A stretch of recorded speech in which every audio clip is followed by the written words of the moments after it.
गुरु ब्रह्मा गुरु विष्णु गुरुदेव महेश्वर गुरुरेव परम ब्रह्म तस्मै श्री गुरुवे नमः। जयंती मंगला काली भद्रकाली कपालिनी दुर्गा शिवा क्षमा धात्री साहा सदा नमस्तुते। सुधी मातृभक्तगण, आशा राखी শ্রী শ্রী মা তারার আশীর্বাদে আপনারা সবাই ভালো আছেন। ছোট থেকেই শুনে আসছি মনুষ্য জন্ম এক দুর্লভ জন্ম। এটাও শুনে আসছি মানুষের মতন বুদ্ধিমান জীব পৃথিবীতে দ্বিতীয় আর নেই। তবুও জীবনের জীবনধারাকে সঠিকভাবে আমরা পরিচালনা করতে পারি না। আগামী দিনে আমাদের জীবনে কি ঘটতে চলেছে আমরা নিজেরাও জানি না। তবুও নিজেদেরকে এতটাই জ্ঞানমান বুদ্ধিমান বা পণ্ডিত বলে এতটাই অহংকার করি যার ইয়াত্তা নেই। সব সময় প্রতিদিন প্রতি মুহূর্তে যে আমরা পরনির্ভরশীল সেদিকে প্রত্যক্ষ বা পরোক্ষভাবে পরিদর্শন করার চেষ্টা করি না। মানে ঈশ্বরের অপার করুণায় আমরা জীবজগৎ বেঁচে আছি, তবুও সেই ঈশ্বরকেই এক মুহূর্তের জন্য মনে রাখার চেষ্টা করি না। জন্মের পূর্বে ঈশ্বরের কাছে প্রতিজ্ঞাবদ্ধ ছিলাম যে পৃথিবীতে এসে তার নাম জপ তপ করব, কিন্তু জন্মের সঙ্গে সঙ্গে আমরা মায়ার মধ্যে ডুবে যাই। মায়ায় আমাদেরকে এমন ভাবে বশীভূত করে নেয়, তখন ঈশ্বর চিন্তা ভুলে কাম মায়ায় বশীভূত হয়ে জীবনকে জীবনের অন্ধকারের অন্তর্গহ্বরে ডুবিয়ে দেই। যদি জীবনের চলার শুরুতেই গুরুর চরণে আশ্রয় নিয়ে মানে দীক্ষা শিক্ষা নিয়ে চলার চেষ্টা করি, তাহলে জীবনের মানে জীবনের সার্থকতাকেও খুঁজে পেতে পারি। হ্যাঁ শ্রোতাগণ, আজকে আপনাদের সঙ্গে দীক্ষা নিয়ে আলোচনা করতে চলেছি। দীক্ষা কি, কয় প্রকার, দীক্ষা জীবনে প্রয়োজনই বা আছে কি, জীবনের চলার পথে গুরুর ভূমিকায় বা কতটা। তবে চলুন সময় নষ্ট না করে সরাসরি আলোচনায় যাওয়া যাক। প্রথমে আলোচনা করা যাক দীক্ষা কি এবং কেন। আমাদের মানব দেহখানি পঞ্চপ্রাণ, পঞ্চভূত, দশেন্দ্রিয়, 10টি ইন্দ্রিয়, অষ্টাদশ মুকাম, 6টি রিপু, ষটচক্র ইত্যাদির সমন্বয়ে আমাদের এই দেহখানি। আমাদের নিজেদের শরীরেই এগুলি অবস্থান করে আছে, অথচ নিজেরাই জানি না এদের অবস্থান কোথায়। পরিপূর্ণভাবে যদি এদের জানতে ও বুঝতে পারি, তাহলে আমাদের জীবনটা দুর্বিষহ হবে না।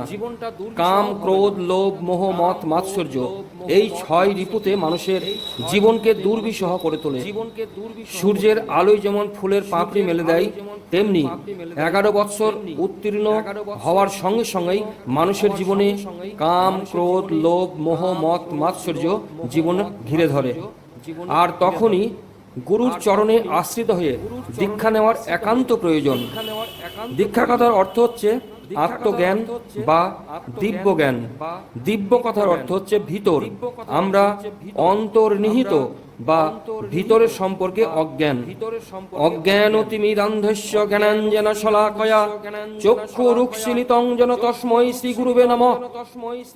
একমাত্র গুরুই অন্ধকারের স্তূপ সরিয়ে আলোর পথ দেখাতে পারেন। গুরু হচ্ছে বাল্বের ফিলামেন্ট, গুরু হচ্ছে আয়নার পারদ, গুরু হচ্ছে আলোর বাহক। সেজন্য 12 বৎসর বয়সে গুরুর চরণে আশ্রিত হয়ে দীক্ষা নেওয়ার একান্ত প্রয়োজন। দীক্ষা বিভিন্ন প্রকারের মতামত রয়েছে। কেউ বলেন 2 প্রকার, কেউ বলেন 10 প্রকার, কেউ বলেন 16 প্রকার, কেউ কেউ বলেন 20 প্রকার বা 20 প্রকার। সাধারণত দীক্ষা 5 প্রকার: সময় দীক্ষা, স্পর্শ দীক্ষা, যোনি দীক্ষা, সাম্ভাবী দীক্ষা ও মনোদীক্ষা। এই 5 প্রকার দীক্ষা আচারের সহিত সম্পূর্ণ করার নামই হচ্ছে সময় দীক্ষা। স্পর্শে বা আচার ছাড়া সম্পূর্ণ করার নাম স্পর্শ দীক্ষা। শব্দ বা মন্ত্র দ্বারা সম্পূর্ণ করা হয় তার নাম যোনি দীক্ষা।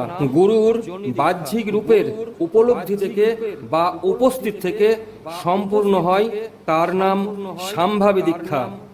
যখন দীক্ষা মনের মধ্যে সঞ্চালিত হয় সেটা মনোদীক্ষা।